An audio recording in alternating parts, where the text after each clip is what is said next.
ಎಲ್ಲ ಸುದ್ದಿಯ ಬಗ್ಗೆ ಮಾತನಾಡೋದಕ್ಕೆ ನಮ್ಮ ಜೊತೆ ನಮ್ಮ ರಾಜಕೀಯ ವಿಶ್ಲೇಷಕರಾದ ಪ್ರಶಾಂತ್ ನಾತು ಇದ್ದಾರೆ. Prashant, good morning, welcome to the show. Very good morning Bhavana ಅವರೇ. ಸೊ ಮೊದಲ ಸ್ಟೋರಿ ನೋಡ್ತಾ ಹೋಗೋಣ. ಇವತ್ತಿನಿಂದ ಮೋದಿ 3.0 ಸರ್ಕಾರದ ಮೊದಲ ಅಧಿವೇಶನ ಆರಂಭ ಆಗತ್ತೆ. ಮೋದಿ ಜೊತೆಗೆ ನೂತನ ಸಂಸದರಿಂದ ಪ್ರಮಾಣ ವಚನ. ಸ್ಪೀಕರ್ ಆಯ್ಕೆಯೇ ಈಗ ಕುತೂಹಲ ಮೂಡಿಸ್ತಾ ಇದೆ. ಇನ್ನು ಬಜೆಟ್ಗೂ ಸಿದ್ಧತೆ. ಇವತ್ತಿನಿಂದ ಜುಲೈ 3ರವರೆಗೆ 18ನೇ ಲೋಕಸಭೆ ಕಲಾಪ. ಮೊದಲ 2 ದಿನ ನೂತನ ಸಂಸದರ ಪ್ರಮಾಣ ವಚನ ಇರುತ್ತೆ. ಇವತ್ತು ಮೋದಿ, ಸಚಿವರು ಸೇರಿದಂತೆ 280 ಸಂಸದರ ಪ್ರಮಾಣ ವಚನ ಇರುತ್ತೆ. ಲೋಕಸಭೆಯ ಹಂಗಾಮಿ ಸ್ಪೀಕರ್ ಪ್ರಮಾಣ ವಚನ ಬೋಧಿಸ್ತಾರೆ.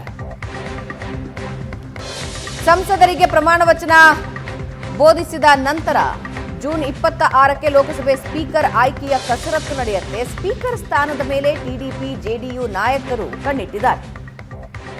ಬಿಜೆಪಿ ಅಭ್ಯರ್ಥಿಯನ್ನೇ ಸ್ಪೀಕರ್ ಮಾಡಬೇಕು ಅಂತ ಮೋದಿ ಟೀಮ್ ರೆಡಿ ಮಾಡಿಕೊಂಡಿದ್ದಾರೆ. ಆದರೆ ಟಿಡಿಪಿ ಮತ್ತೆ ಜೆಡಿಯು ಇದರ ಬಗ್ಗೆ ಕಣ್ಣಿಟ್ಟಿದೆ. ಜೂನ್ 27ನೇ ತಾರೀಕು ಉಭಯ ಸದನ ಉದ್ದೇಶಿಸಿ ರಾಷ್ಟ್ರಪತಿ ಭಾಷಣ ಮಾಡೋರಿದ್ದಾರೆ. ರಾಷ್ಟ್ರಪತಿ ಭಾಷಣದ ಮೇಲಿನ ವಂದನಾ ನಿರ್ಣಯದ ಜೊತೆಗೆ ಸದನದಲ್ಲಿ ಪ್ರಧಾನಿ ಮೋದಿ ಉತ್ತರ ಕೊಡ್ತಾರೆ. ಮೋದಿ ಸರ್ಕಾರದ ಕಟ್ ಹಾಕೋದಕ್ಕೆ ವಿಪಕ್ಷ ನಾಯಕರು ಈಗಾಗಲೇ ರೆಡಿ ಆಗಿದ್ದಾರೆ. ಕಳೆದ 2 ಬಾರಿಯ ಸರ್ಕಾರಕ್ಕಿಂತ ಈ ಬಾರಿಯ ಸರ್ಕಾರ ಇಂಟ್ರೆಸ್ಟಿಂಗ್ ಅಂತ ಅನ್ನಿಸ್ಕೊಳ್ಳುತ್ತೆ. ವಿಪಕ್ಷಗಳು ಬಲವಾಗಿವೆ. ಇದರ ಜೊತೆಗೆ ಮೈತ್ರಿ ಸರ್ಕಾರ. ಈ ಬಾರಿ ನೆಟ್ ಮತ್ತು ನೀಟ್ ಎಕ್ಸಾಮ್ ಗೋಲ್ಮಾಲ್ ಒಂದು ದೊಡ್ಡ ಅಸ್ತ್ರ ವಿಪಕ್ಷಗಳ ಪಾಲಿಗೆ. ಈ ಬಾರಿಯ ಅಧಿವೇಶನ ಇಂಟ್ರೆಸ್ಟಿಂಗ್ ಅಂತ ಅನ್ಸ್ಕೊಳ್ಳುತ್ತೆ. ಪ್ರಶಾಂತ್, ಕಳೆದ 2 ಬಾರಿಗಿಂತ ಈ ಬಾರಿಯ ಅಧಿವೇಶನಗಳು ಬಹಳ ಕುತೂಹಲ ಇರುತ್ತೆ. ವಿಪಕ್ಷಗಳು ಅನ್ನೋದು ಕೂಡ, ಜೊತೆಗೆ ಮೈತ್ರಿ ಸರ್ಕಾರ ಅನ್ನೋ ಕಾರಣಕ್ಕೆ. 16 ಮತ್ತು 17ನೇ ಲೋಕಸಭೆಯಲ್ಲಿ ವಿಪಕ್ಷಗಳ ಬಳಿ ಆ ಒಂದು ಸ್ಟ್ರೆಂತ್ ಇರಲಿಲ್ಲ. ರಾಜ್ಯಸಭೆಯಲ್ಲಿತ್ತು, ಬಟ್ ಲೋಕಸಭೆಯಲ್ಲಿರಲಿಲ್ಲ. ಹೀಗಾಗಿ ಸರ್ಕಾರವನ್ನು ಕಟ್ಟಿ ಹಾಕ್ತಕ್ಕಂಥ ಪ್ರಯತ್ನಕ್ಕಿಂತ ತನಗೇನು ಬೇಕೋ ಅದನ್ನು ಸರ್ಕಾರ ಮಾಡ್ತಾ ಹೋಗ್ತಾ ಇತ್ತು. ಆದರೆ 18ನೇ ಲೋಕಸಭೆ ಹಾಗಲ್ಲ. 18ನೇ ಲೋಕಸಭೆಯಲ್ಲಿ ಬಿ ಜೆ ಪಿಗೂ ಸ್ಪಷ್ಟ ಬಹುಮತ ಇಲ್ಲ. ಮಿತ್ರ ಪಕ್ಷಗಳನ್ನು ಕಟ್ಕೊಂಡು ಸಮ್ಮಿಶ್ರ ಸರ್ಕಾರವನ್ನು ಬಿ ಜೆ ಪಿ ರಚಿಸಿದೆ. ನೋ ಡೌಟ್ 240 ಸಂಸದರನ್ನು ಬಿ ಜೆ ಪಿ ಹೊಂದಿದೆ.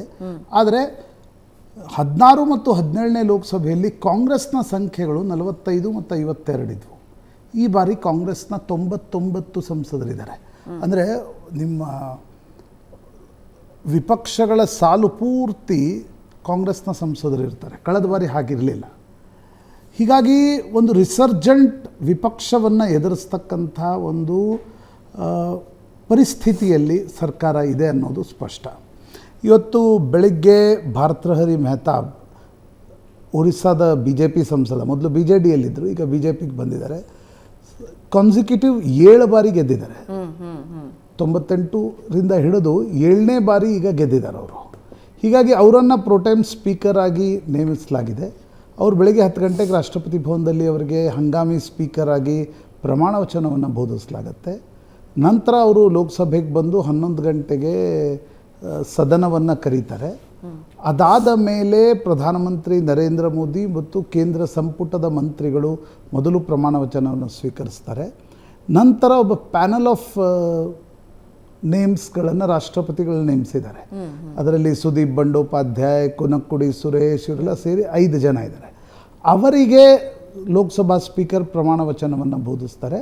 ನಂತರ ನಾಳೆ ಸಂಜೆಯವರೆಗೆ ಲೋಕಸಭೆಯ ಅಷ್ಟೂ ನವನಿರ್ವಾಚಿತ ಏನು ಸಂಸದರಿದ್ದಾರೆ ಅವರು ಪ್ರಮಾಣ ವಚನವನ್ನು ಸ್ವೀಕರಿಸ್ತಾರೆ. ಕೇಂದ್ರ ಮಂತ್ರಿಮಂಡಲದ ಪ್ರಮಾಣ ವಚನದಲ್ಲಿ ನಾವು ಬೇರೆ ಬೇರೆ ಭಾಷೆಗಳನ್ನು ನೋಡಲಿಕ್ಕೆ ಸಿಗಲ್ಲ ಪ್ರಮಾಣ ವಚನ. ಯಾಕಂದರೆ ಇಂಗ್ಲೀಷ್ ಅಥವಾ ಹಿಂದಿಯಲ್ಲಿ ಸ್ವೀಕರಿಸೋರು ಹೆಚ್ಚು. ಆದರೆ ಲೋಕಸಭೆಗೆ ಬಂದಾಗ ಕನ್ನಡದಲ್ಲಿ ಪ್ರಮಾಣ ವಚನ, ಬೇರೆ ಬೇರೆ ಭಾಷೆಗಳಲ್ಲಿ ಪ್ರಮಾಣ ವಚನವನ್ನು ಕೂಡ ನೋಡಬಹುದು. ನಂತರ 2 ದಿನಗಳ ಇದಾದ ಮೇಲೆ 3ನೇ ದಿನ ಸ್ಪೀಕರ್ ಆಯ್ಕೆ ಆಗುತ್ತೆ. ಯಾರು ಸ್ಪೀಕರ್ ಅಂತಕ್ಕಂಥದ್ರ ಬಗ್ಗೆ ಕುತೂಹಲ ಇದೆ. ಈಗ ಹಂಗಾಮಿ ಸ್ಪೀಕರ್ ಆಗಿ ಭರ್ತೃಹರಿ ಮೆಹತಾಬ್ರನ್ನು ನೇಮಿಸಿರುವ ಹಾಗೆ ಅವರನ್ನೇ ಲೋಕಸಭಾ ಸ್ಪೀಕರ್ ಆಗಿ ಕಂಟಿನ್ಯೂ ಮಾಡ್ತಾರಾ ಅಥವಾ ಬೇರೆ ಯಾವುದಾದ್ರೂ ಹೆಸರನ್ನು ತರ್ತಾರಾ ಅಂತಕ್ಕಂಥದ್ರ ಬಗ್ಗೆ ಒಂದು ಕುತೂಹಲ ಇದೆ. ಪ್ರಾಯಶಃ ನಾಳೆ ಸಂಜೆ ಹೊತ್ತಿಗೆ ಒಂದು ಕ್ಲಿಯರ್ ಪಿಕ್ಚರ್ ದೊರಕಬಹುದು ಅಂತ ಅನ್ಸುತ್ತೆ. ಮೊದಲೆಲ್ಲ T D P, J D ಯುದಿರ್ತಾರೆ ಸ್ಪೀಕರ್ ಅಂತಕ್ಕಂಥದ್ದನ್ನು ಹೇಳಲಾಗ್ತಾಯಿತ್ತು. ಆದರೆ ಅದಕ್ಕೆ ಬಿ ಜೆ ಪಿ ಒಪ್ಪಿಲ್ಲ. ರಾಷ್ಟ್ರೀಯ ಪಕ್ಷದ ಸ್ಪೀಕರೇ ಇರಬೇಕು ಅಂತಕ್ಕಂಥದ್ದು ನಿರ್ಣಯ ಆಗಿದೆ. ಹೀಗಾಗಿ ಬಿ ಜೆ ಪಿಯಿಂದ ಸ್ಪೀಕರ್ ಇರ್ತಾರೆ, ಮಿತ್ರ ಪಕ್ಷಗಳಿಂದ ಒಬ್ಬ ಡೆಪ್ಯೂಟಿ ಸ್ಪೀಕರ್ ಇರ್ತಾರೆ ಅಂತಕ್ಕಂಥದ್ದನ್ನು ಹೇಳಲಾಗಿದೆ. ನಂತರ 26ಕ್ಕೆ ಬೆಳಗ್ಗೆ 18ನೇ ಲೋಕಸಭೆಯನ್ನು ಉದ್ದೇಶಿಸಿ ರಾಷ್ಟ್ರಪತಿ ದ್ರೌಪದಿ ಮುರ್ಮು ಭಾಷಣವನ್ನು ಮಾಡ್ತಾರೆ. ಅದಾದ ಮೇಲೆ 27ರಿಂದ ಸತತವಾಗಿ ರಾಷ್ಟ್ರಪತಿ ಭಾಷಣದ ವಂದನೆಯ ಮೇಲಿನ ಚರ್ಚೆ ನಡೆಯುತ್ತೆ. ಈಗ ಟ್ರಸ್ಟ್ ವೋಟ್ ಅಂದರೆ ಏನು ಅಂದರೆ ಪ್ರೆಸಿಡೆಂಟ್ ಅಡ್ರೆಸ್ಗೆ ಮೋಷನ್ ಆಫ್ ಥ್ಯಾಂಕ್ಸ್ ಮಾಡಲಾಗುತ್ತೆ. ಅದರ ಗೆದ್ದರೆ ಅದೇ ಸರ್ಕಾರಕ್ಕೆ ಒಂದು ರೀತಿಯ ಟ್ರಸ್ಟ್ ವೋಟ್.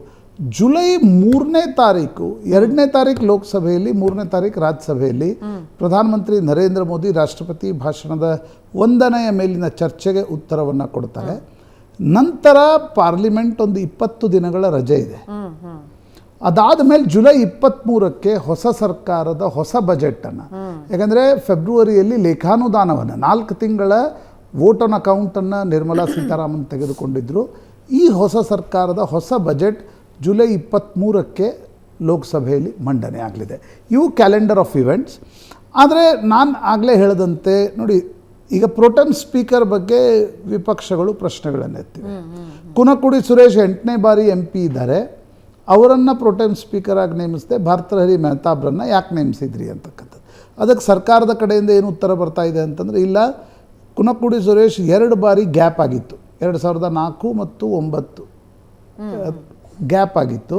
ಹೀಗಾಗಿ ಭಾರತಹರಿ ಮೆಹತಾಬ್ ಏನಿದ್ದಾರೆ 98, 99, 4, 9, 14, 19, 24 ಸತತವಾಗಿ ಗೆಲ್ತಾ ಬರ್ತಾ ಇದ್ದಾರೆ. ಹೀಗಾಗಿ ಅವರನ್ನು ಪ್ರೋಟೆಮ್ ಸ್ಪೀಕರ್ ಆಗಿ ನೇಮಿಸಿದ್ದೀವಿ ಅಂತ ಇವತ್ತು ಬೆಳಗ್ಗೆ ಸ್ವಲ್ಪ ಗದ್ದಲ ಗಲಾಟೆಯನ್ನು ನಿರೀಕ್ಷಿಸ್ಬೋದು. ಇನ್ನೊಂದು ನೀವು ಹೇಳದಂತೆ ನೀಟ್ ಪರೀಕ್ಷೆ, ನೀಟ್ ಪರೀಕ್ಷೆಯ ಬಿಸಿ ನರೇಂದ್ರ ಮೋದಿ ಸರ್ಕಾರವನ್ನು ತಾಕ್ತಾ ಇದೆ. ನಿನ್ನೆಷ್ಟೇ NTA ಚೀಫನ್ನು ಬಿಡುಗಡೆಗೊಳಿಸಿ ಹೊಸ NTA ಚೀಫನ್ನು ತರಲಾಗಿದೆ, ನ್ಯಾಷನಲ್ ಟೆಸ್ಟಿಂಗ್ ಏಜೆನ್ಸಿದು. ಹೀಗಾಗಿ ವಿಪಕ್ಷಗಳು ಸರ್ಕಾರದ ಮೇಲೆ ಒಂದು ರೀತಿಯಾಗಿರ್ತಕ್ಕಂಥ ಒತ್ತಡವನ್ನು ನೀಟ್ ಪರೀಕ್ಷೆಗೆ ಸಂಬಂಧಪಟ್ಟಂತೆ ಹೇರುವ ಸಾಧ್ಯತೆಗಳಿವೆ. ಈಗ ಪ್ರಮಾಣ ವಚನವನ್ನು ಸ್ವೀಕರಿಸುವವರೇ ಕಾಯ್ತಾರ ಅಥವಾ ಇವತ್ತಿನಿಂದಲೇ ಗದ್ದಲ ಗಲಾಟೆಗಳು ಆರಂಭವಾಗ್ತವ ಅಂತಕ್ಕಂಥದ್ದನ್ನು ನೋಡಬೇಕಾಗತ್ತೆ. ಬಟ್ ಇಡೀ ಈ 18ನೇ ಲೋಕಸಭೆ ವಿಲ್ ಬಿ ವೆರಿ ಇಂಟ್ರೆಸ್ಟಿಂಗ್. ಕಾರಣ ಇಷ್ಟೇ ಭಾವನಾ, ನೋಡಿ 1984ರಲ್ಲಿ ಇಂದಿರಾ ಗಾಂಧಿ ಹತ್ಯೆಯ ನಂತರ ರಾಜೀವ್ ಗಾಂಧಿ ಪ್ರಧಾನಿ ಆದಾಗ 414 ಸೀಟ್ ಬಂದಿತ್ತು. ಮೊದಲ 3 ವರ್ಷ ವಿಪಕ್ಷಗಳ ಬಳಿ ವಿಷಯ ಇರಲಿಲ್ಲ. 87ರಲ್ಲಿ ಬೊಫೋರ್ಸ್ ಬಂತು. ಅದಾದ ಬೊಫೋರ್ಸ್ನ ನಂತರದ ದಿನಗಳಲ್ಲಿ ನಾವು JPC ಬೇಕು ಅಂತಕ್ಕಂಥದ್ದಿರ್ಬೋದು, ಸಾಕಷ್ಟು ಗದ್ದಲ ಗಲಾಟೆಯನ್ನು ವಿಪಕ್ಷಗಳು ಮಾಡಿದ್ವು. ನರಸಿಂಹರಾವ್ ಸಂದರ್ಭದಲ್ಲೂ ನೋಡಿದ್ದೀವಿ. ಈ ಹರ್ಷದ್ ಮೆಹ್ತಾ, ದಲಾಲ್ ಸ್ಟ್ರೀಟ್ ಪ್ರಕರಣ, JMM ಹಗರಣ, ಸೆಂಟ್ ಕಿಟ್ಸ್ ಹಗರಣ, ಈ ಎಲ್ಲ ವಿಷಯಗಳನ್ನ ಇಟ್ಕೊಂಡು ವಿಪಕ್ಷಗಳು ಒಂದು ಆಕ್ರಮಣಕಾರಿ ಮೂಡ್ನಲ್ಲಿದ್ವು. ವಾಜಪೇಯಿ ಸರ್ಕಾರದ ಸಂದರ್ಭದಲ್ಲೂ ತೆಹಲ್ಕಾ ಸ್ಕ್ಯಾಮ್, ಕಾಫಿನ್ ಸ್ಕ್ಯಾಮ್, ಶವಪೆಟ್ಟಿಗೆ ಹಗರಣ, ಇವುಗಳನ್ನ ಇಟ್ಕೊಂಡು ಸರ್ಕಾರಗಳಿದ್ವು. UPA 2 ಅವಧಿಯಲ್ಲಂತರೂ ಇತ್ತೀಚಿನ ದಿನಗಳಲ್ಲಿ ನಾವು ನೋಡಿರ್ತಕ್ಕಂಥ UPA 2ದಲ್ಲಿ ಹಗರಣಗಳ ಮೇಲೆ ಹಗರಣಗಳು ಬಂದವು, ವಿಪಕ್ಷಗಳು ಆಕ್ರಮಣಕಾರಿಯಾಗಿದ್ವು. ಆದರೆ ಕಳೆದ 10 ವರ್ಷಗಳಲ್ಲಿ ವಿಪಕ್ಷಗಳು ಆಕ್ರಮಣಕಾರಿ TVಯಲ್ಲಿದ್ವು, ರಾಜ್ಯಸಭೆಯಲ್ಲಿದ್ವು. ಆದರೆ ಲೋಕಸಭೆಯಲ್ಲಿ ವಿಪಕ್ಷಗಳಿಗೆ ಆ ಒಂದು ಮೈಟ್ ಇರಲಿಲ್ಲ. ಸರ್ಕಾರದ ಬಳಿ ಒಂದು ಭರ್ಜರಿ ಬಹುಮತ ಇತ್ತು. ಆದರೆ ಈ ಬಾರಿ ಸರ್ಕಾರದ ಸೀಟ್ಗಳ ಸಂಖ್ಯೆ ಕಡಿಮೆ ಆಗಿದೆ. ಸರ್ಕಾರ ರಚನೆ ಆಗಿದೆ, ಸೀಟ್ಗಳ ಸಂಖ್ಯೆ ಕಡಿಮೆ ಆಗಿದೆ. ಇನ್ನೊಂದು ಕಡೆ ಕಾಂಗ್ರೆಸ್ 99 ಸೀಟ್ ಇದೆ. ಅಖಿಲೇಶ್ ಯಾದವ್ ಉತ್ತರ ಪ್ರದೇಶದಲ್ಲಿ, ಮಮತಾ ಬ್ಯಾನರ್ಜಿ ಪಶ್ಚಿಮ ಬಂಗಾಳದಲ್ಲಿ, ಮಹಾರಾಷ್ಟ್ರದಲ್ಲಿ ಶರದ್ ಪವಾರ್ ಮತ್ತು ಉದ್ಧವ್ ಠಾಕ್ರೆ ಒಂದು ಒಳ್ಳೆಯ ಪರ್ಫಾರ್ಮೆನ್ಸನ್ನು ತೆಗೆದುಕೊಂಡು ಲೋಕಸಭೆಗೆ ಅವರು ಸಂಸದರು ಬರ್ತಾ ಇದ್ದಾರೆ. ಸೊ ನ್ಯಾಚುರಲಿ ಮಹಾರಾಷ್ಟ್ರದಲ್ಲಿ ಇಲೆಕ್ಷನ್ಸ್ ಇವೆ, ಪ್ಲೇಯಿಂಗ್ ಟು ದ ಗ್ಯಾಲರಿ ಇಲ್ಲಿ ಹಾಗೇ ಆಗುತ್ತೆ. ಯಾಕಂದರೆ ಚುನಾವಣೆಗಳು ಬಂದಾಗ ಮತ್ತು ಸರ್ಕಾರಕ್ಕೆ ಮೊದಲ ಬಾರಿ ಚಾಟಿ ಬೀಸ್ತಕ್ಕಂಥ ಸ್ಥಿತಿಯಲ್ಲಿ ವಿಪಕ್ಷಗಳು ಇವೆ. That is good for democracy.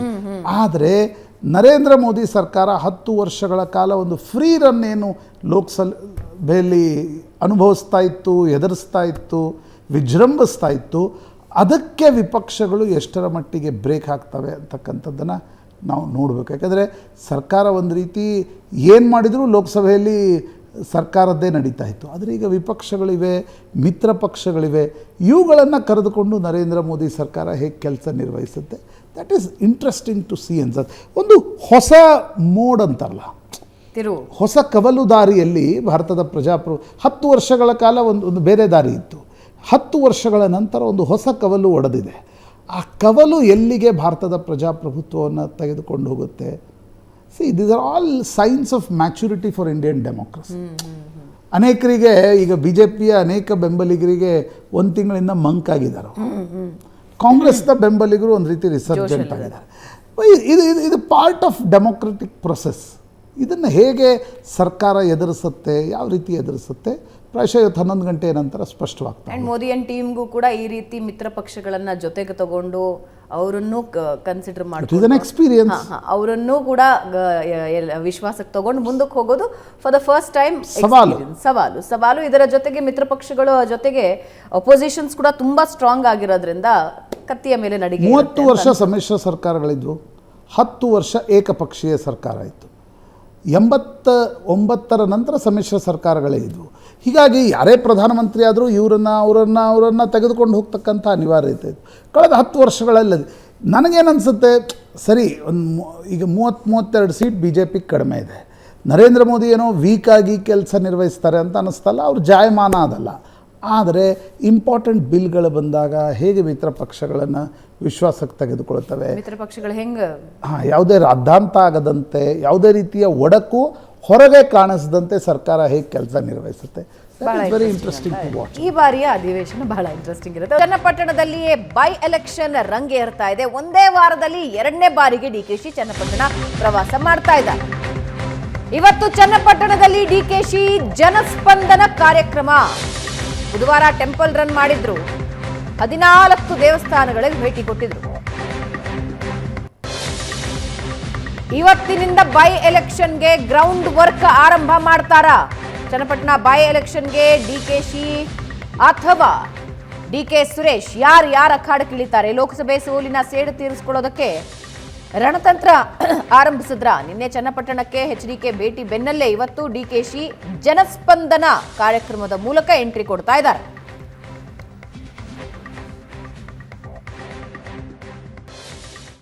ಇಲ್ಲಿ ನಾನು ಬೆಳೆಸಿರ್ತಕ್ಕಂಥ ಈ ಜಿಲ್ಲೆ ಜನರ ಮುಂದೆಯಿಂದ ರಾಜ್ಯದ ಜನತೆಗೆ ಹೇಳ್ತೇನೆ, ನಾನು ಎಲ್ಲೇ ಇದ್ದರೂ ನನ್ನ ಹೃದಯ ನನ್ನ ಮನಸ್ಸು, ಯಾಕೆಂದ್ರೆ ಪಾಪ ಮೊನ್ನೆ ಯಾರು ಬಂದು ಹೇಳಿದ್ದ ನಮ್ಮ ಪಕ್ಕದವರು ಕನಕಪುರದವರು, ಎಂಥದ್ದು ಚನ್ನಪಟ್ಟಣವೇ ನನ್ನ ಜೀವ ಅಂತ ಹೇಳಿ. ಜನ ಈಗ ಹೊಸದಾಗಿ ಜೀವ ಶುರುವಾಗ್ಬಿಟ್ಟಿದೆ ಚನ್ನಪಟ್ಟಣದ ಬಗ್ಗೆ. ಇಷ್ಟು ದಿವಸ ಎಲ್ಲಿ ಹೋಗಿದ್ರು? ಕಳೆದ 1.25 ವರ್ಷದಿಂದ ಮಂತ್ರಿಯಾಗಿ ಕೆಲಸ ಮಾಡಿದ್ದಾರೆ. ಯಾರು ಒಂದಿನ ಚನ್ನಪಟ್ಟಣಕ್ಕೆ ಬಂದು ಏನು ಕಷ್ಟ ಚನ್ನಪಟ್ಟಣದಲ್ಲಿ ಕೆಲಸ ಏನಾಗಬೇಕು ಅಂತ ಯಾರಾದ್ರೂ ಬಂದು ಕೇಳಿದ್ರ? ಇಲ್ಲ ಪಾಪ, ಅದು ಎಂಥದ್ದು ಜನಸಂಪರ್ಕ ಅಂತ ಬೇರೆ ಮಾಡೋದಿಲ್ಲ ಅವ್ರ ತಮ್ಮ ಲೋಕಸಭಾ ಸದಸ್ಯರು. ಯಾವುದಾದ್ರೂ ಊರಲ್ಲಿ ಏನಾದರೂ ಸ್ಕೂಲ್ ಕಟ್ಟಡ ಕಟ್ಟಬೇಕೋ, ಇಲ್ಲ ಆಸ್ಪತ್ರೆ ಕಟ್ಟಬೇಕೋ, ಇಲ್ಲ ಏನಾದರೂ ಕೆಲಸ ಆಗಬೇಕು ಅಂತ ಹೇಳಿ ನಿಮ್ಮ ಹತ್ರ ಬಂದು ಕೇಳಿ ಏನಾದರೂ ಕೆಲಸ ಮಾಡಿದ್ರು? ನನ್ನ ಮಕ್ಕಳು ಸಮಾನ, ನನ್ನ ಹೆಣ್ಮಕ್ಳಿಗೆ ಕೂತಿದ್ದೀರಿ, ನಿಮ್ಮ ಕಾಲೇಜ್ ಕಟ್ಸಿದೀವಲ್ಲ ಇಲ್ಲಿ ಚನ್ನಪಟ್ಟಣದಲ್ಲಿ ಮುಖ್ಯಮಂತ್ರಿ ಆದ ನಂತರ. ಪ್ರಶಾಂತ್, ಚನ್ನಪಟ್ಟಣ ಅಖಾಡ ಐ ಥಿಂಕ್ ಆನ್ ಫೈರ್ ಇದೆ ಅನ್ಸುತ್ತೆ. ನೋಡಿ, the next big thing in Karnataka politics is ಚನ್ನಪಟ್ಟಣದ ಚುನಾವಣೆ. ಯಾಕಂದರೆ ಕುಮಾರಸ್ವಾಮಿ ಅದನ್ನು ತೆರವುಗೊಳಿಸಿದ ನಂತರ DK ಶಿವಕುಮಾರ್ ಶತಾಯಗತಾಯ ಅಲ್ಲಿ ಕಾಂಗ್ರೆಸ್ಸನ್ನು ಗೆಲ್ಲಿಸಬೇಕು. ತಾನು ನಿಲ್ತಾರೋ, ಸಹೋದರರು ನಿಲ್ಲಿಸ್ತಾರೋ, ಯಾರಾದರೂ ಅನ್ಎಕ್ಸ್ಪೆಕ್ಟೆಡ್ಲಿ ಯಾರಾದರೂ ಸರ್ಪ್ರೈಸ್ ಕ್ಯಾಂಡಿಡೇಟ್ ಅಂತ ತರ್ತಾರೋ, ಸ್ಪಷ್ಟತೆ ಇಲ್ಲ. ಆದರೆ DK ಶಿವಕುಮಾರ್ ಬೆಂಗಳೂರು ಗ್ರಾಮಾಂತರದ ಸೋಲಿನ ಸೇಡನ್ನು ಚನ್ನಪಟ್ಟಣದಲ್ಲಿ ತೀರಿಸ್ಕೊಳ್ಬೇಕು ಅಂತಕ್ಕಂಥ ಹರಸಾಹಸವನ್ನು ಪ್ರಯತ್ನವನ್ನು ಪಡ್ತಾ ಇದ್ದಾರೆ. ಇನ್ನೊಂದು ಕಡೆ HD ಕುಮಾರಸ್ವಾಮಿ ಅವ್ರಿಗೂ ಕೂಡ 23ರ ಸೋಲು ಮತ್ತು 24ರ ಗೆಲುವಿನ ಕಾರಣ ಕುಮಾರಸ್ವಾಮಿ. 24ರ ಗೆಲುವಿನ ನಂತರ, ಲೋಕಸಭಾ ಚುನಾವಣೆಯ ಗೆಲುವಿನ ನಂತರ ಅವರು ಚನ್ನಪಟ್ಟಣದಲ್ಲಿ ಗೆದ್ದು ತೋರಿಸ್ಬೇಕು. BJP ಮತ್ತು JDSಗೂ ಕೂಡ ಅದೊಂದು ಅಗ್ನಿ ಪರೀಕ್ಷೆ. ಜೊತೆಗೆ ಇನ್ನೊಂದು ದ್ವಂದ್ವವೂ ಕೂಡ ಇದೆ ಭಾವನಾ, ಯಾರು ಕ್ಯಾಂಡಿಡೇಟ್ ಮಾಡಬೇಕು ಅಂತ. ಈಗ CP ಯೋಗೇಶ್ವರ್ ಅಂದರೆ ನನಗನ್ಸುತ್ತೆ ಒಂದೊಂದ್ಸಲ ಡಾಕ್ಟರ್ ಮಂಜುನಾಥ್ BJPಯ ಕ್ಯಾಂಡಿಡೇಟ್ ಆಗಿದ್ದು ಒಂದು ರೀತಿ DK ಶಿವಕುಮಾರ್ ಮತ್ತು DK ಬ್ರದರ್ಸ್ರನ್ನು ಇಕ್ಕಳದಲ್ಲಿ ಸಿಲುಕಿಸ್ತು.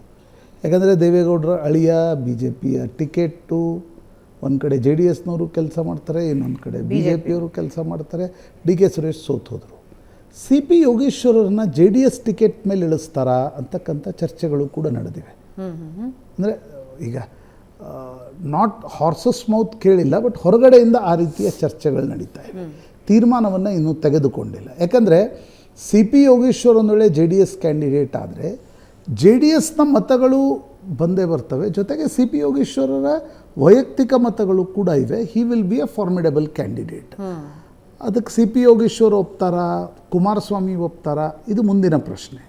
ಆದರೆ ಆ ರೀತಿಯ ಒಂದು ಪ್ರಪೋಸಲ್ BJP ಕಡೆಯಿಂದಲೂ ಕೂಡ ಬರ್ತಾ ಇದೆ ಅಂತಕ್ಕಂಥದ್ದು ಕೇಳ್ಪಟ್ಟಿದ್ದೀನಿ. ಯಾಕಂದರೆ ಸಿ ಪಿ ಯೋಗೇಶ್ವರ್ ಮತ್ತು ಯಡಿಯೂರಪ್ಪನವರ ನಡುವಿನ ಸಂಬಂಧಗಳು ಅಷ್ಟಕ್ಕಷ್ಟೇ. ಹೀಗಾಗಿ BJPಯ ಟಿಕೆಟ್ ಮೇಲೆ ನಿಂತರೆ ಭಾಳ ದೊಡ್ಡ ಲಾಭ ಏನು ಸಿ ಪಿ ಯೋಗೇಶ್ವರ್ ಚನ್ನಪಟ್ಟಣದಲ್ಲಿ ಆಗಲ್ಲ. ಯಾಕಂದರೆ BJPಯ ಪರಂಪರಾಗತ ಮತಗಳು ಏನು ಇಲ್ಲೇ ಇಲ್ಲ. ನನ್ನ ಪ್ರಕಾರ 5,000 10,000 ಇರ್ಬೋದೇನೋ ಭಾಳ ಅಂದರೆ. ಅಲ್ಲಿ ಯೋಗೇಶ್ವರ್ ಮತ ಅಷ್ಟೇ. ಸಿ ಪಿ ಯೋಗೇಶ್ವರ್ ಮತ ಇದೆ, JDSನ ಮತ ಇದೆ, ಕಾಂಗ್ರೆಸ್ನ ಮತ ಇದೆ. ಆ ಕಾರಣದಿಂದ ಸಿ ಪಿ ಯೋಗೇಶ್ವರ್ JDSದಿಂದ ನಿಂತರೆ ಏನಾಗುತ್ತೆ ಅಂತಕ್ಕಂಥದ್ದು ಒಂದು ಪ್ರಶ್ನೆ. ಆದರೆ ಕುಮಾರಸ್ವಾಮಿಯವರ ಮನಸ್ಸಿನಲ್ಲಿ ಏನಿದೆ ಅಂತಕ್ಕಂಥದ್ದು ಸ್ಪಷ್ಟ ಆಗ್ತಾ ಇಲ್ಲ. ಅವ್ರಿಗೆ ಇಲ್ಲ ನಾನು ನಿಖಿಲನ್ನು ತಂದು ಮತ್ತೊಮ್ಮೆ ಪ್ರಯತ್ನ ಪಡಬೇಕು ಅಂತಕ್ಕಂಥದ್ದಿದೆ. 3ನೇ ಬಾರಿ ಅಲ್ಲೊಂದು ರಿಸ್ಕು ಇದೆ. ಗೆದ್ದರೆ ನಿಖಿಲ್ ಕುಮಾರಸ್ವಾಮಿ ಕರ್ನಾಟಕದ ರಾಜಕಾರಣದಲ್ಲಿ, ಒಕ್ಕಲಿಗರ ರಾಜಕಾರಣದಲ್ಲಿ ಒಂದು ಸ್ಟ್ಯಾಂಡ್ ಆಗ್ತಾರೆ. ಸೋತ್ರೆ ನಿಖಿಲ್ ಕುಮಾರಸ್ವಾಮಿ ಒಂದು ರೀತಿಯ ಬ್ಯಾಡ್ ಲಕ್ ಅನ್ನುವ ರೀತಿಯಲ್ಲಿ ಮುಂದುವರಿತಾ ಹೋಗುತ್ತೆ. ಯಾಕಂದರೆ 2 ಬಾರಿ ಸೋತಿದ್ದಾರೆ ಅಂತ. ಆ ಕಾರಣದಿಂದ ಈಗ DK ಶಿವಕುಮಾರ್ ಓಡಾಡ್ತಾ ಇರಲಿಕ್ಕೆ ಕಾರಣ ಏನು ಅಂತಕ್ಕಂಥದ್ದು ನೋಡಿದಾಗ ಇಷ್ಟೊಂದು ದೊಡ್ಡ ಪ್ರಮಾಣದಲ್ಲಿ ನಿಖಿಲ್ ಕುಮಾರಸ್ವಾಮಿಯವ್ರನ್ನ ನಿಲ್ಲಿಸಿದರೆ ಕಾಂಗ್ರೆಸ್ ಮತ್ತು 3 ಪಕ್ಷಗಳ ನಡುವೆ ಮತಗಳು ಒಡೆದು ಹೋಗ್ತವೆ ಅಂತಕ್ಕಂಥದ್ದು ಕೂಡ ಕಾಂಗ್ರೆಸ್ನ ಪ್ರಯತ್ನ ಇರಬಹುದು ಅಂತ ಅನಿಸುತ್ತೆ. ಒಂದು ವೇಳೆ ನಿಖಿಲ್ಗೆ ಟಿಕೆಟ್ ಕೊಟ್ಟರೆ ಸಿ ಪಿ ಯೋಗೇಶ್ವರ್ ಏನು ಮಾಡ್ತಾರೆ? ಕರೆಕ್ಟ್. ಯಾಕಂದರೆ ಈಗ BJP JDS ಮೈತ್ರಿ ಯೋಗೇಶ್ವರ್ ಕಾರಣದಿಂದ ಒಡೆದು ಹೋಗ್ಬಿಡುತ್ತೆ ಅಂತ ನನಗನ್ನಿಸ್ತಾ ಇಲ್ಲ.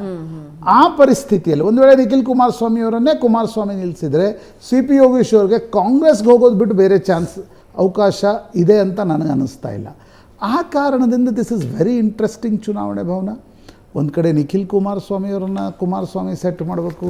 ಒಂದು ಸಲ ಸಿ ಪಿ ಯೋಗೇಶ್ವರ್ ವಿಧಾನಸಭೆಯಲ್ಲಿ ಸೋತು ವಿಧಾನ ಪರಿಷತ್ನಲ್ಲಿದ್ದಾರೆ, ಅವ್ರು ವಿಧಾನಸಭೆಗೆ ಬರಬೇಕು ಅನ್ನೋ ಪ್ರಯತ್ನ ಪಡ್ತಾ ಇದ್ದಾರೆ.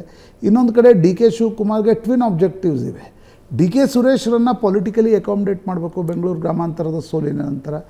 ಜೊತೆಗೆ ತಾನು ಒಕ್ಕಲಿಗರ ನಾಯಕ ಅಂತಕ್ಕಂಥದ್ದನ್ನು ಇನ್ನೊಮ್ಮೆ ಪ್ರೂವ್ ಮಾಡಿಕೊಳ್ಳೋ ಅವಶ್ಯಕತೆ ಅವ್ರಿಗೆ ಬಂದಿದೆ.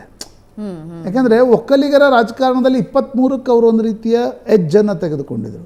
24ಕ್ಕೆ ಆ ಎಜ್ ಅಗೇನ್ ಕುಮಾರಸ್ವಾಮಿ ಬಳಿ ಬಂದಿದೆ. ಈಗ DK ಶಿವಕುಮಾರ್ಗೆ ಆ ಮತ್ತೊಮ್ಮೆ ಎಜ್ ಸಿಗುತ್ತಾ? ಅವರ ಮುಖ್ಯಮಂತ್ರಿಯ ಹಾದಿಯಲ್ಲಿ ಚನ್ನಪಟ್ಟಣದ ಸ್ಟಾಪ್ ಬರುತ್ತೆ. ಬೆಂಗಳೂರು ಗ್ರಾಮಾಂತರದ ಒಂದು ಸ್ಟಾಪ್ ಬಂದಿತ್ತು, ಅಲ್ಲಿ ಅವ್ರಿಗೆ ಬಸ್ ಹತ್ತಲಿಕ್ಕೆ ಆಗಲಿಲ್ಲ. ಈಗ ಅವ್ರು ಚನ್ನಪಟ್ಟಣಕ್ಕೆ ಹೋಗಿ ಬಸ್ ಹತ್ತಬೇಕು. ಬಸ್ ಹತ್ತಲಿಕ್ಕೆ ಸಾಧ್ಯ ಆಗುತ್ತಾ? ಕುಮಾರಸ್ವಾಮಿ ಮಗನನ್ನು ಬಸ್ ಹತ್ತಿಸ್ಲಿಕ್ಕೆ ಸಾಧ್ಯ ಆಗುತ್ತಾ? ಅಲ್ಲಿ ಸಿ ಪಿ ಯೋಗೇಶ್ವರ್ ಕೂಡ ಬಸ್ ಸ್ಟ್ಯಾಂಡ್ನಲ್ಲಿ ನಿಂತಿದ್ದಾರೆ. ಹೀಗಾಗಿ ಈ ಚನ್ನಪಟ್ಟಣದ ಬಸ್ ಸ್ಟ್ಯಾಂಡ್ ಏನಿದೆ ಅಲ್ಲಿ ಯಾರು ಬಸ್ ಹತ್ತಾರೆ? 3ರಲ್ಲಿ ಒಬ್ಬರೇ ಬಸ್ ಹತ್ಬೋದು.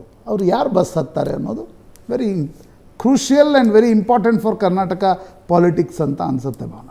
ರೈಟ್. ನೀಟ್ UGC ಪ್ರಶ್ನೆ ಪತ್ರಿಕೆ ಸೋರಿಕೆ ಪ್ರಕರಣ ಇದೆಯಲ್ಲ, ಈಗ ಇದು ದೊಡ್ಡ ಮಟ್ಟದಲ್ಲಿ ದೇಶದಾದ್ಯಂತ ಸದ್ದು ಮಾಡ್ತಾ ಇದೆ. CBI ತನಿಖೆನ ಚುರುಕುಗೊಳಿಸಿದೆ. ಪ್ರಕರಣದಲ್ಲಿ FIR ದಾಖಲಿಸಿದೆ ಕೇಂದ್ರ ತನಿಖಾ ತಂಡ. ಉನ್ನತ ಶಿಕ್ಷಣ ಇಲಾಖೆಯ ನಿರ್ದೇಶಕರ ದೂರಿನ ಮೇರೆಗೆ FIR ದಾಖಲಿಸಿಕೊಂಡಿದೆ. CBI ಪ್ರಕರಣದ ತನಿಖೆಗಾಗಿ CBI ವಿಶೇಷ ತಂಡ ರಚನೆ ಮಾಡಿಕೊಂಡಿದೆ. ಪ್ರಕರಣ ಸಂಬಂಧ ಈವರೆಗೂ 13 ಜನರ ಬಂಧನ ಆಗಿದೆ. ಪ್ರಶ್ನೆ ಪತ್ರಿಕೆ ಸೇರಿ ಕೆಲವು ದಾಖಲೆಗಳನ್ನು ವಶಕ್ಕೆ ಪಡೆದುಕೊಂಡಿದ್ದಾರೆ. ಬಿಹಾರದಲ್ಲಿ ಇನ್ನಷ್ಟು ಸ್ಥಳಗಳ ಮೇಲೆ CBI ದಾಳಿ ನಡೆಸೋ ಸಾಧ್ಯತೆ ಇದೆ.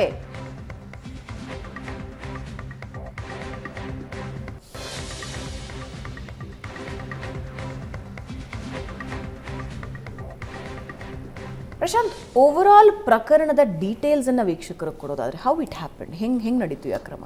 ಭವನ ನೋಡಿ, ನೀಟ್ ಪರೀಕ್ಷೆ ಬೇರೆ ಬೇರೆ ಕೇಂದ್ರಗಳಲ್ಲಿ ನಡೆಯುತ್ತೆ. ಸುಮಾರು 3,500-4,000 ಕೇಂದ್ರಗಳಲ್ಲಿ ದೇಶದಲ್ಲಿ ನೀಟ್ ಪರೀಕ್ಷೆ ನಡೆಯುತ್ತೆ. ಬಿಹಾರದ 2-3 ಕೇಂದ್ರಗಳು, ದಿಲ್ಲಿ ಹತ್ರ ಫರೀದಾಬಾದ್ನಲ್ಲಿ, ದಿಲ್ಲಿಯಲ್ಲಿ, ಗುಜರಾತ್ನ ಗೋಧ್ರಾದಲ್ಲಿ. ಅಲ್ಲಿ ಸ್ಥಳೀಯ ಪೊಲೀಸರು ದಾಳಿಯನ್ನು ನಡೆಸಿದಾಗ ಸ್ಪೆಷಲಿ ಬಿಹಾರದಲ್ಲಿ ಒಂದು ಸೇಫ್ ಹೌಸನ್ನು ಮಾಡಲಾಗಿತ್ತು. ಸೇಫ್ ಹೌಸ್ನಲ್ಲಿ ಪರ್ಟಿಕ್ಯುಲರ್ ಟ್ಯುಟೋರಿಯಲ್ಸ್ನ ಹುಡುಗರನ್ನು ಕರ್ಕೊಂಡು ಹೋಗೋದು, ಕರ್ಕೊಂಡು ಹೋಗಿ ಅವರಿಗೆ ಪ್ರಶ್ನೆಗಳನ್ನು ತೋರಿಸ್ತಕ್ಕಂಥದ್ದು, ಅವರನ್ನು ಆ ಉತ್ತರವನ್ನು ಬರೀಲಿಕ್ಕೆ ಪ್ರಿಪೇರ್ ಮಾಡ್ತಕ್ಕಂಥದ್ದು. ಅಂದರೆ ಎಲ್ಲೋ ಒಂದು ಕಡೆ ಪೇಪರ್ ಮೊದಲೇ ಲೀಕ್ ಆಗ್ತಾ ಇದೆ, ಈಗ ತಿಳಿದು ಬಂದಿದೆ, ತಿಳಿದು ಬರದೇ ಕೂಡ ಪೇಪರ್ ಲೀಕ್ ಆಗಿರ್ತಕ್ಕಂಥ ಅನೇಕ ಉದಾಹರಣೆಗಳಿವೆ. ಪೊಲೀಸರು ದಾಳಿ ನಡೆಸ್ತಕ್ಕಂಥ ಸಂದರ್ಭದಲ್ಲಿ ಸುಮಾರು 2 ಕೋಟಿಗೂ ಹೆಚ್ಚು ಪೋಸ್ಟ್ ಡೇಟೆಡ್ ಚೆಕ್ಗಳು ದೊರಕಿವೆ. ಅಂದರೆ ವಿದ್ಯಾರ್ಥಿಗಳ ಪೋಷಕರು ಆ ಚೆಕ್ಗಳನ್ನು ಅವರು ಕೊಡ್ತಾರೆ, ಪ್ರಶ್ನೆಗಳನ್ನು ಅವರು ಕೊಡ್ತಾರೆ, ಅದರ ಉತ್ತರಗಳನ್ನು ಕೂಡ ಹೇಳಿಕೊಡ್ಲಾಗತ್ತೆ. ಅದೇ ಒಂದು ರೀತಿಯ ಟ್ರೈನಿಂಗ್, ಒಂದು ದಿನದ ಓರಿಯೆಂಟೇಷನ್ ಪ್ರೋಗ್ರಾಮ್ ಏನಂದರೆ ಕ್ವಶನ್ ಪೇಪರ್ ಲೀಕ್ ಮಾಡೋದು, ಅದನ್ನು ವಿದ್ಯಾರ್ಥಿಗಳಿಗೆ ಹೇಳ್ಕೊಡ್ತಕ್ಕಂಥ.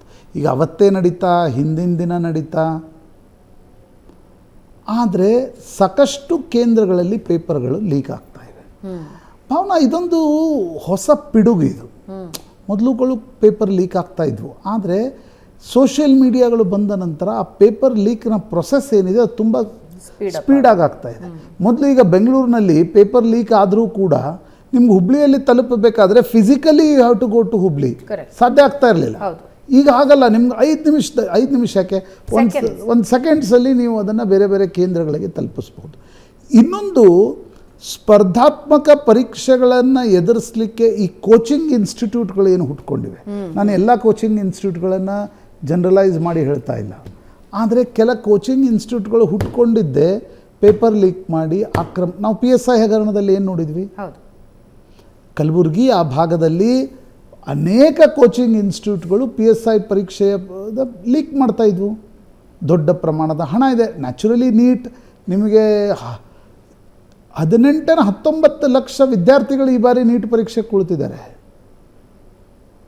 ಸೀಟ್ ಇರೋದೆಷ್ಟು? 1,10,000, 1,12,000. ಅದರಲ್ಲೂ ಜನರಲ್ ಮೆರಿಟ್ ಎಷ್ಟು? 50% ಜನರಲ್ ಮೆರಿಟ್ ಸೀಟ್ಗಳಿವೆ. ಆ ಕಾರಣದಿಂದ ಸ್ಪರ್ಧೆ ಜಾಸ್ತಿ ಆಗ್ತಾ ಇದ್ದಂತೆ ಅದರ ಸ್ಟೇಕ್ಸ್ ಕೂಡ ಜಾಸ್ತಿ ಆಗ್ತಾ ಇದೆ. ಪೇಪರ್ ಲೀಕ್ಗಳು ಮೇಲಿಂದ ನೋಡಿ, ಕಳೆದ 6 ವರ್ಷದಲ್ಲಿ ಭಾರತದಲ್ಲಿ 9 ದೊಡ್ಡ ದೊಡ್ಡ ಪರೀಕ್ಷೆಗಳ ಪೇಪರ್ಗಳು ಲೀಕ್ ಆಗ್ತಾ ಇವೆ. ನೀಟ್ ಪರೀಕ್ಷೆ ಸಾಮಾನ್ಯದ್ದಲ್ಲ. ನಾವು ಹೆಂಗೆ PSI ಬಗ್ಗೆ ಮಾತನಾಡಿದ್ವೋ ಹಾಗೆ ದೇಶದ ವೈದ್ಯರುಗಳನ್ನು ತಯಾರು ಮಾಡ್ತಕ್ಕಂಥ ಒಂದು ಪ್ರವೇಶ ಪರೀಕ್ಷೆ ಇದು. ಯಾರು ವೈದ್ಯರು ಅಂತಕ್ಕಂಥದ್ದನ್ನು ಐಡೆಂಟಿಫೈ ಮಾಡ್ತಕ್ಕಂಥ ಒಂದು ಪ್ರವೇಶ ಪರೀಕ್ಷೆ. ಜಸ್ಟ್ ಇಮ್ಯಾಜಿನ್, ಈ ಪ್ರಮಾಣದ ದುಡ್ಡನ್ನು ಕೊಟ್ಟು ಪೇಪರ್ಗಳನ್ನು ಖರೀದಿ ಮಾಡಿ ವೈದ್ಯನಾಗೋನು ಯಾವ ರೀತಿಯ ಸುಲಿಗೆಯನ್ನು ಮಾಡಲಿಕ್ಕೆ ತಯಾರಿ ಮಾಡ್ಬೋದು ಯೋಚನೆ ಮಾಡಿ. ಬರೀ ಮ್ಯಾನೇಜ್ಮೆಂಟ್ 1 ಕೋಟಿ 2 ಕೋಟಿ ಕೊಟ್ಟು ಬರ್ತಾ ಇರೋದಕ್ಕೆ ನಮ್ಮ ಮೆಡಿಕಲ್ ಎಕ್ಸ್ಪೆನ್ಸಸ್ ಯಾವ ಪ್ರಮಾಣದಲ್ಲಿ ಏರಿಕೆ ಆಗಿವೆ. ಈ ಪೇಪರ್ ಲೀಕ್ಗಳ ಮುಖಾಂತರ ಬರುವ ವೈದ್ಯರು ಮತ್ತು ಮೆರಿಟ್ ಹಗಲು ರಾತ್ರಿ ಕಷ್ಟಪಟ್ಟು 1 ವರ್ಷ 2 ವರ್ಷ 3 ವರ್ಷ ಪ್ರಯತ್ನಪಟ್ಟು ನೀಟ್ಗಾಗಿ ಪ್ರಿಪೇರ್ ಮಾಡ್ತಕ್ಕಂಥ ವಿದ್ಯಾರ್ಥಿಗಳ ಭವಿಷ್ಯ ಏನು? ಆ್ಯಂಡ್ ಈ ಥರ ಪ್ರಶ್ನೆ ಪತ್ರಿಕೆ ನೋಡಿಕೊಂಡು ರೆಡಿಯಾಗಿ ಹೋಗುವಂತಹ ವಿದ್ಯಾರ್ಥಿಗಳು ಮುಂದೆ ಏನು ಸರ್ವಿಸ್ ಕೊಡೋಕ್ಕಾಗಲ್ಲ. ಅದು ಒಂದು ಭಾಗ. ಆದರೆ ಪೇಪರ್ ಲೀಕ್ ಎಲ್ಲ ಆಗ್ತಾ ಇದೆ ನೋಡಿ. ಇದರಲ್ಲಿ ವಿದ್ಯಾರ್ಥಿಗಳು, ಪೋಷಕರು, ಕೋಚಿಂಗ್ ಇನ್ಸ್ಟಿಟ್ಯೂಟ್ಗಳ ಒಂದು ರ್ಯಾಕೆಟ್ ಇದೆ. ಬಟ್ ಪೇಪರ್ ಎಲ್ಲಿಂದ ಲೀಕ್ ಆಗ್ತಾ ಇದೆ?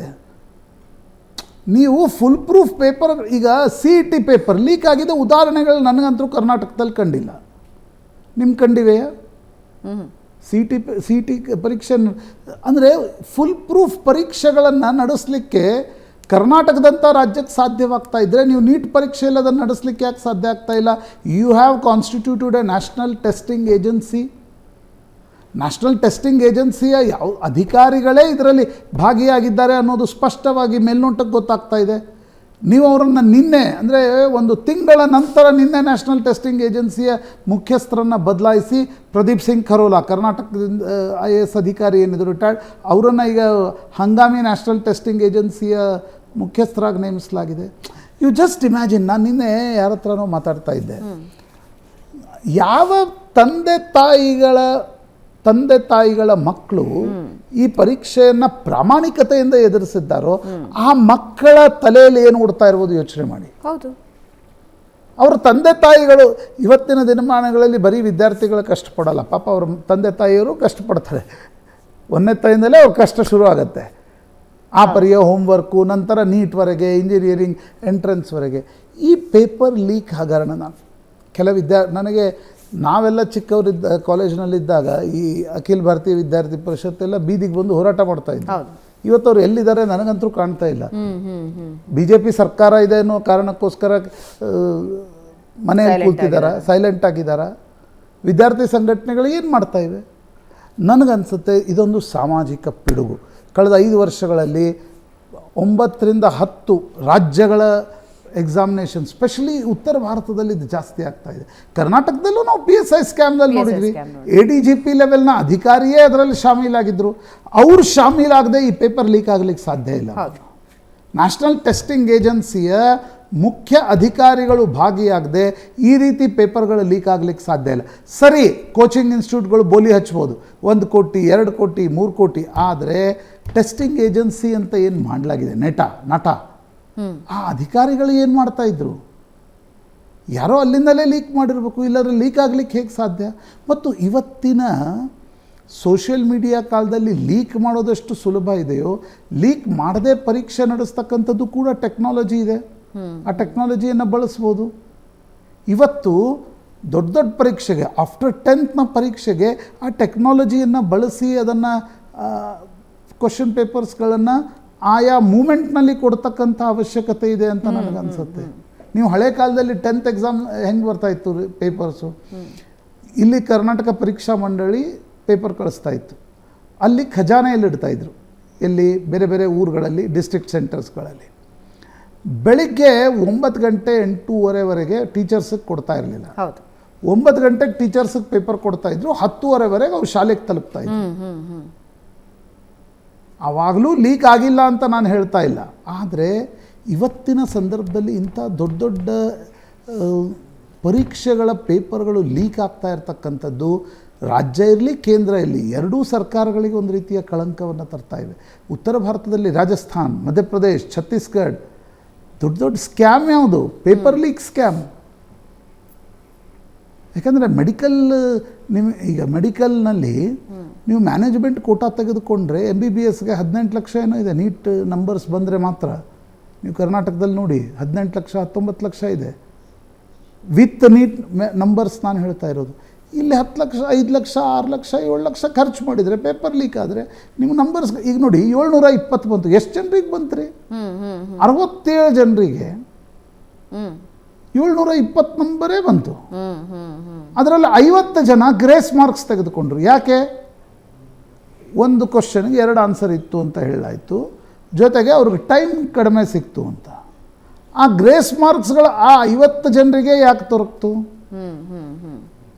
ನನಗನ್ಸುತ್ತೆ CBI ಇದರ ತಳಕ್ಕೆ ಹೋಗೋ ಅವಶ್ಯಕತೆ ಇದೆ. UGC ನೆಟ್ ಪರೀಕ್ಷೆಯಲ್ಲೂ ಕೂಡ ಅದೇ ಹಣೆ ಬರ. ನಿನ್ನೆ ಇರತಕ್ಕಂಥ ಕೆಲ ಪರೀಕ್ಷೆಗಳನ್ನು ಮುಂದೂಡ್ತಕ್ಕಂಥ ಪರಿಸ್ಥಿತಿ ಬಂತು. ನಾವು ಚಂದ್ರಯಾನ, ಸೂರ್ಯನ ಸುತ್ತಲೂ ಪ್ರದಕ್ಷಿಣೆ, ನಾವು ಭಾರತದ ವಿಶ್ವಗುರು, ನಾವು ವಿಶ್ವದಲ್ಲಿ ನಮ್ಮ ಒಂದು ಟೆಕ್ನಾಲಜಿಕಲ್ ಸ್ಥಾನ. ಆದರೆ ಈ ರೀತಿ ಪರೀಕ್ಷೆ ಪೇಪರ್ಗಳು ಲೀಕ್ ಆಗಿದ್ರೆ that is a shame for India. ನೀಟ್ನಂಥ ಪರೀಕ್ಷೆ ಅದೇ ಭಾರತದ ಅತ್ಯುನ್ನತ ಪರೀಕ್ಷೆಗಳು. ಈಗ ಕ್ಯಾಟ್ನ ಹಣೆ ಬಾರ ನಮಗಿನ್ನೂ ಗೊತ್ತಿಲ್ಲ ಏನು ನಡೀತಾ ಇದೆ ಅಂತಕ್ಕಂಥದ್ದು. ಹೀಗಾಗಿ ನನಗನ್ಸುತ್ತೆ ದಿಸ್ ಇಸ್ ಹೈ ಟೈಮ್ ಸರ್ಕಾರ ಇದನ್ನು ತಡೆಯೋದು ಹೇಗೆ ಅಂತಕ್ಕಂಥದ್ರ ಬಗ್ಗೆ ಗಂಭೀರತೆಯಿಂದ ಯೋಚನೆ ಮಾಡಬೇಕು. ಭಾರತದಲ್ಲೇ ಅನೇಕ ಸಕ್ಸಸ್ಫುಲ್ ಫಾರ್ ಎಕ್ಸಾಂಪಲ್ ನಾನು ಕರ್ನಾಟಕದ CET ಹೇಳಿದೆ. ಇತ್ತೀಚಿನ ದಿನಗಳಲ್ಲಿ VTU ಪರೀಕ್ಷೆಗಳು ಕೂಡ ಫುಲ್ ಪ್ರೂಫ್, ಸ್ವಲ್ಪ ಮಟ್ಟಿಗೆ ಅಲ್ಲೂ ಸಮಸ್ಯೆ ಇತ್ತು, ನಂತರ ಅದನ್ನು ಫುಲ್ ಪ್ರೂಫ್ ಮಾಡ್ತಕ್ಕಂಥ ಪ್ರಯತ್ನ ನಡೆದಿದೆ. ಅವುಗಳ ಮಾಡೆಲನ್ನು ತೆಗೆದುಕೊಂಡು ನೀಟ್ಗಳಲ್ಲಿ, UGC ನೆಟ್ನಲ್ಲಿ ಈ ಪರೀಕ್ಷೆಗಳನ್ನು ನಡೆಸ್ತಕ್ಕಂಥ ಅವಶ್ಯಕತೆ ಇದೆ ಅಂತ. ಒಂದು ವೇಳೆ ಭಾವನಾ, ಜಸ್ಟ್ ಇಮ್ಯಾಜಿನ್, ನೀಟ್ ಪರೀಕ್ಷೆ ಬರೆಯೋರು ವಯಸ್ಸೆಷ್ಟು? 18 ವಯಸ್ಸು, PU 2 ಅಂದರೆ 18 ವರ್ಷದ ವ್ಯಕ್ತಿಗೆ ಲಕ್ಷಾಂತರ, ಎಷ್ಟು ಲಕ್ಷ? 19 ಲಕ್ಷ ಭಾರತದ ಭವಿಷ್ಯ. ಅವರು ಒಬ್ಬನು ಮೆಡಿಕಲ್ ಹೋಗ್ತಾನೋ ಇಲ್ಲ, ನಂತರ ಇಂಜಿನಿಯರಿಂಗ್ ಹೋಗ್ತಾನೆ, ಬೇರೆ ಬೇರೆ ನೀಟ್ ಬರೆದವರೆಲ್ಲರೂ ಮೆಡಿಕಲ್ ಮಾಡ್ತಾರೆ ಅಂತಿಲ್ಲ. ಆತ ಭಾರತದ ಪ್ರೆಸ್ಟೀಜಿಯಸ್ ಇನ್ಸ್ಟಿಟ್ಯೂಟ್ಸ್ಗಳಿಗೆ ಹೋಗ್ತಾನೆ, ಆತ ಭಾರತದ ಮುಂದಿನ ವ್ಯವಸ್ಥೆಯನ್ನು ರೂಪಿಸ್ತಾನೆ. ಜಸ್ಟ್ ಇಮ್ಯಾಜಿನ್, ಆತ 18ನೇ ವಯಸ್ಸಿಗೆ ಪರೀಕ್ಷಾ ವ್ಯವಸ್ಥೆಯಲ್ಲಿ ಈ ರೀತಿಯ ಆಕ್ರಮಗಳನ್ನು ನೋಡಿದರೆ ಆತನ ಮನಸ್ಸಿಂದ, ಆತನ ಪರ್ಸ್ಪೆಕ್ಟಿವಿಂದ ನಮ್ಮ ಸಮಾಜವನ್ನು ಮತ್ತು ನಮ್ಮ ವ್ಯವಸ್ಥೆಯನ್ನು ಆತ ಹೇಗೆ ನೋಡ್ಬೋದು? Just imagine. ರೈಟ್. ನನಗನ್ಸುತ್ತೆ ದಿಸ್ ಇಸ್ ಹೈ ಟೈಮ್ ಸರ್ಕಾರ ಇದರ ಬಗ್ಗೆ ಬಹಳ ಗಂಭೀರತೆಯಿಂದ ಯೋಚಿಸಬೇಕು. ಎಸ್, ಇದರ ಜೊತೆಗೆ ಡಿಗ್ ಮಾಡ್ತಾ ಹೋದಂಗೆ ಇನ್ನು ಇದರಲ್ಲಿ ಕಾಂಗ್ರೆಸ್ಸು, BJP, JDU, RJD ಅನ್ನೋದಿಲ್ಲ. ಕರ್ನಾಟಕದಲ್ಲೂ ನಾವು PSI ಸ್ಕ್ಯಾಮ್ನಲ್ಲಿ ನೋಡಿದ್ವಿ. ಇದರಲ್ಲಿ ಪಕ್ಷ ಯಾರೋ ನಡೆಸ್ತಾರೆ ಅಂತಕ್ಕಂಥದ್ದು, ಯಾರೋ RJD ಅವ್ನು ನಡೆಸಿದ ಅಂತ ಹಾಕಿ ಎಲ್ಲ RJD ಅಲ್ಲ ಅಲ್ಲ ಅಲ್ಲ. ಅವನಿಗೆ ಪೇಪರ್ ಸಿಕ್ತು, ಲೀಕ್ ಎಲ್ಲಿಂದ ಆಗಿದೆ? ವ್ಯವಸ್ಥೆಯಲ್ಲೇ ಲೀಕ್ ಆಗೋದಕ್ಕೆ ಸಾಧ್ಯ ಇದೆ. ಅದರ ಬುಡಕ್ಕೆ ಹೋಗಬೇಕಾಗತ್ತೆ. ಒಂದು ಚಿಕ್ಕ ಬ್ರೇಕ್ನ ನಂತರ ಒಂದು ಇಂಟಿಗ್ರಿಟಿ ಇರೋ ಜನ ಸಮಾಜದಲ್ಲಿ ಕಡಿಮೆ ಆಗ್ತಿದ್ದಾರೆ. ಕ್ವಶನ್ ಪೇಪರ್ ರೂಪಿಸೋರು ಯಾರು? ಪ್ರೊಫೆಸರ್ಸ್ಗಳು. ನಂತರ ಅದನ್ನು ಡಿಸ್ಟ್ರಿಬ್ಯೂಟ್ ಮಾಡೋರು ಯಾರು? ಅಧಿಕಾರಿಗಳು.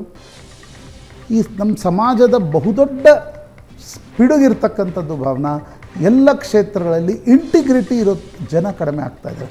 ಆ ಕಾರಣದಿಂದ ಈ ಪಿಡುಗುಗಳನ್ನು ನಾವು ಅದಕ್ಕೆ ಒಂದು ಕಾರಣನೂ ಪ್ರಶಾಂತ್, ನಮ್ಮ ಕಾನೂನು ವ್ಯವಸ್ಥೆಯಲ್ಲಿ ನಿಧಾನಗತಿಯ ಪ್ರೋಸೆಸ್, ಲೂಪ್ ಹೋಲ್ಸ್, ಇದರಿಂದ ಏನಾಗುತ್ತೆ, ನಾವು ಹೆಂಗೂ ಬಚಾವಾಗ್ಬಿಡ್ತೀವಿ ಅನ್ನೋ ಇದಿದೆಯಲ್ಲ, ಧೈರ್ಯ ಇದೆಯಲ್ಲ, ಫೆಬ್ರವರಿಯಲ್ಲಿ ಮೋದಿ ಸರ್ಕಾರ ಪಬ್ಲಿಕ್ ಅಡ್ಮಿನಿಸ್ಟ್ರೇಷನ್ ಆ್ಯಕ್ಟ್ ಅನ್ನು ಪಬ್ಲಿಕ್ ಎಕ್ಸಾಮಿನೇಷನ್ ಆ್ಯಕ್ಟ್ ತಂತು. ಸ್ಟ್ರಿಂಜೆಂಟ್ ಪ್ರಾವಿಧಾನಗಳನ್ನು ತಂದಿದೆ. 3 ವರ್ಷ, 10 ವರ್ಷ. ನೀವು ಮಾಸ್ ಕಾಪಿಂಗ್ ಹೊಡೆದ್ರೆ 10 ವರ್ಷ ಜೈಲು ಶಿಕ್ಷೆ ಪ್ರಾವಿಧಾನಗಳನ್ನು ತಂದು. ಯಾವಾಗ ಆಗುತ್ತೆ ಅನ್ನೋದು ಪ್ರಶ್ನೆ ಪ್ರಶಾಂತ್. ಲೂಪ್ ಹೋಲ್ಸ್ ಮೂಲಕ ನಾವು ಬದುಕೋಬಹುದು, ಆಚೆ ಬಚಾವಾಗಿ ಬರಬಹುದು ಅನ್ನೋ ಧೈರ್ಯನೇ ಇವತ್ತಿನ ಈ ವ್ಯವಸ್ಥೆಗೆ ಮುಖ್ಯ ಕಾರಣ ಆಗುತ್ತೆ. ಅಸಹಜ ಲೈಂಗಿಕ ದೌರ್ಜನ್ಯ ಕೇಸ್ನಲ್ಲಿ ಸೂರಜ್ ರೇವಣ್ಣ ಅರೆಸ್ಟ್ ಆಗಿದ್ದು, ಸೂರಜ್ ರೇವಣ್ಣಗೆ ನ್ಯಾಯಾಂಗ ಬಂಧನ ವಿಧಿಸಿದೆ ನ್ಯಾಯಾಲಯ. 14 ದಿನಗಳ ನ್ಯಾಯಾಂಗ ಬಂಧನ. ನಿನ್ನೆ ಬೆಳಗ್ಗೆ ಹಾಸನದಲ್ಲಿ ಸೂರಜ್ ರೇವಣ್ಣ ಹರನ ಬಂಧಿಸಿದ್ದ ಪೊಲೀಸರು ಹಾಸನದಿಂದ ಬೆಂಗಳೂರು ಕರ್ಕೊಂಡು ಬಂದರು. 42ನೇ ACMM ಜಡ್ಜ್ ಮುಂದೆ ಹಾಜರುಪಡಿಸಿದ್ರು. ಸೂರಜ್ಗೆ 14 ದಿನಗಳ ನ್ಯಾಯಾಂಗ ಬಂಧನ ವಿಧಿಸಿದ ನ್ಯಾಯಾಲಯ. ನ್ಯಾಯಾಂಗ ಬಂಧನದ ಬೆನ್ನಲ್ಲೇ ಪರಪ್ಪನ ಅಗ್ರಹಾರಕ್ಕೆ ಸೂರಜ್ ಶಿಫ್ಟ್. ಇವತ್ತು ಬಾಡಿ ವಾರೆಂಟ್ ಮೇಲೆ CID ಕಸ್ಟಡಿಗೆ ಪಡೆಯುವ ಸಾಧ್ಯತೆ ಇದೆ. ವಶಕ್ಕೆ ಪಡೆದು ಸೂರಜ್ನಿಂದ ಮಾಹಿತಿ ಕಲೆ ಹಾಕ್ತಾರೆ CID ತಂಡ. DNA ಸೇರಿದಂತೆ ಸೂರಜ್ಗೆ 8ಕ್ಕೂ ಹೆಚ್ಚು ಟೆಸ್ಟ್ ಮಾಡ್ತಾರೆ ವೈದ್ಯರು. ಬೌರಿಂಗ್ ಆಸ್ಪತ್ರೆಯಲ್ಲಿ ವೈದ್ಯಕೀಯ ಪರೀಕ್ಷೆಯನ್ನ ಮಾಡಿಸ್ತಾರೆ.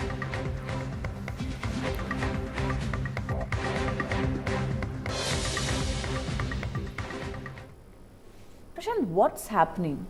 ಏನಾಗ್ತಿದೆ? ರೇವಣ್ಣ ಮತ್ತು ಭವಾನಿ ರೇವಣ್ಣನೇ ಹೇಳಬೇಕು. ಒಬ್ಬ ಮಗ ವಿಚಿತ್ರ ವಿಡಿಯೋಗಳನ್ನು ಮಾಡಿಕೊಂಡು ಜೈಲಿನಲ್ಲಿದ್ದಾನೆ. ಇನ್ನೊಬ್ಬ ಮಗ ಅಸಹಜ ಲೈಂಗಿಕ ಕ್ರಿಯೆಗಾಗಿ ಪಕ್ಷದ ಕಾರ್ಯಕರ್ತನನ್ನೇ ಬಳಸ್ಕೊಳ್ಳೋಕ್ಕೆ ಹೋಗಿ ಜೈಲಿಗೆ ಹೋಗಿದ್ದಾನೆ.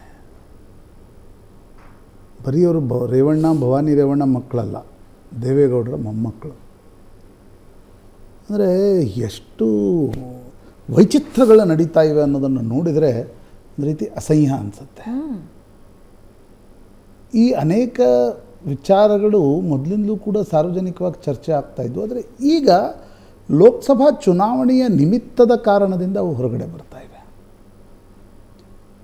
ರೇವಣ್ಣ ವಿರುದ್ಧ ಕಿಡ್ನ್ಯಾಪ್ ಕೇಸ್ ಬಂತು. ಭವಾನಿ ರೇವಣ್ಣ ನಿರೀಕ್ಷಣಾ ಜಾಮೀನು ಪಡಿಬೇಕಾಯಿತು. ಪ್ರಜ್ವಲ್ ರೇವಣ್ಣ ವಿದೇಶದಲ್ಲಿ ಹೋಗಿ ಕುಳಿತಿದ್ದ.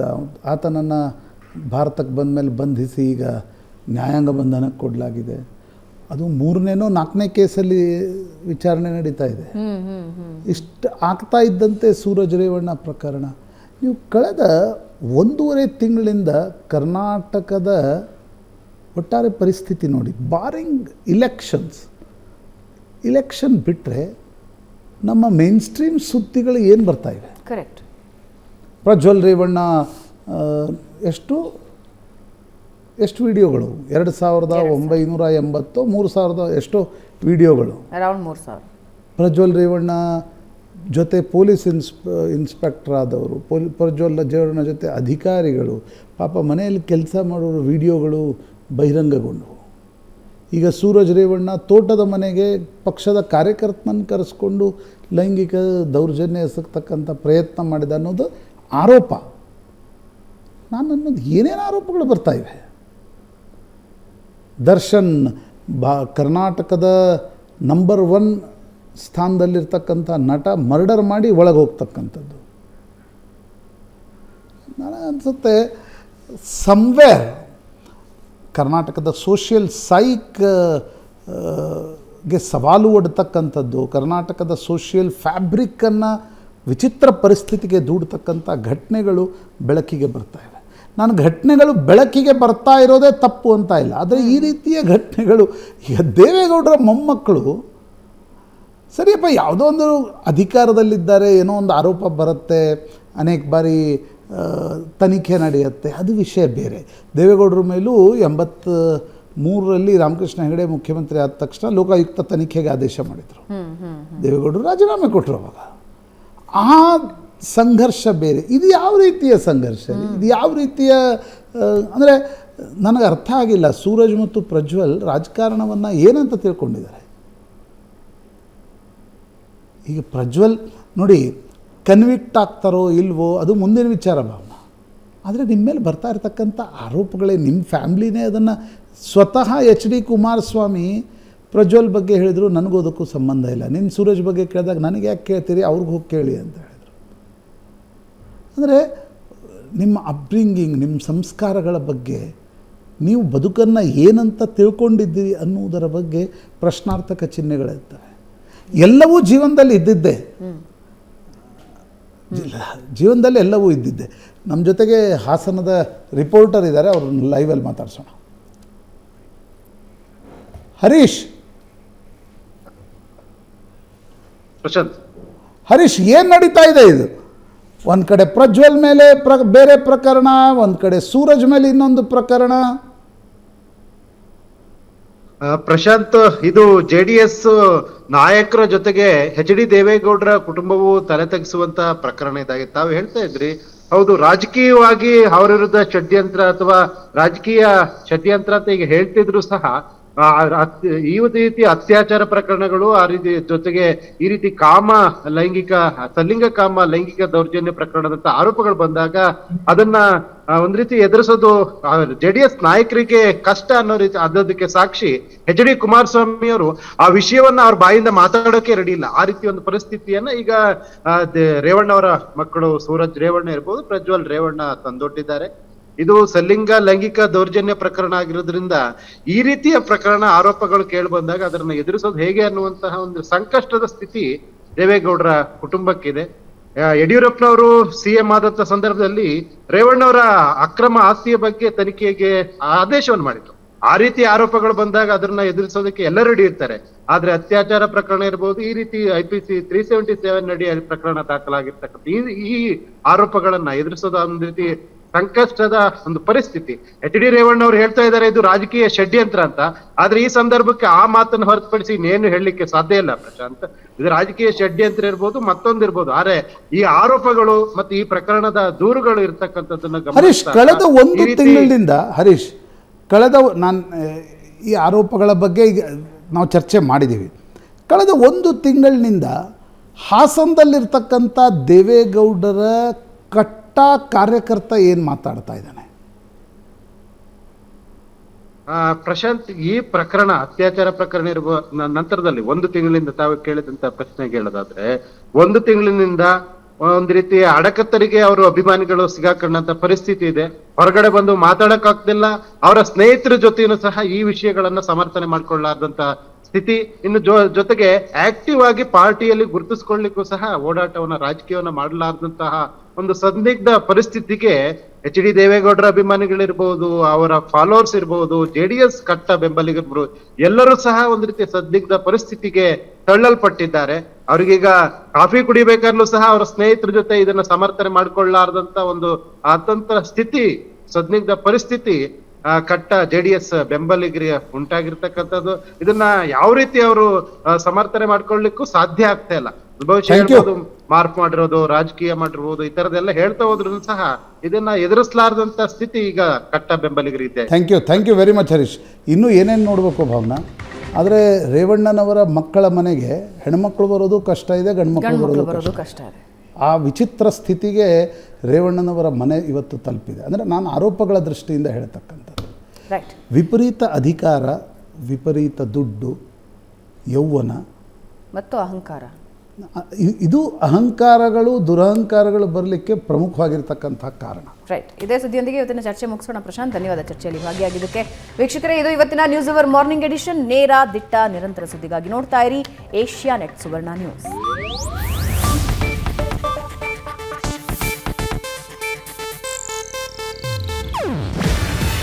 ಇದು ಏಷ್ಯಾನೆಟ್ ನ್ಯೂಸ್ ನೆಟ್ವರ್ಕ್ ಪ್ರಸ್ತುತಿ. ನೀವು ನೋಡ್ತಿದ್ದೀರಾ ಏಷ್ಯಾನೆಟ್ ಸುವರ್ಣ ನ್ಯೂಸ್.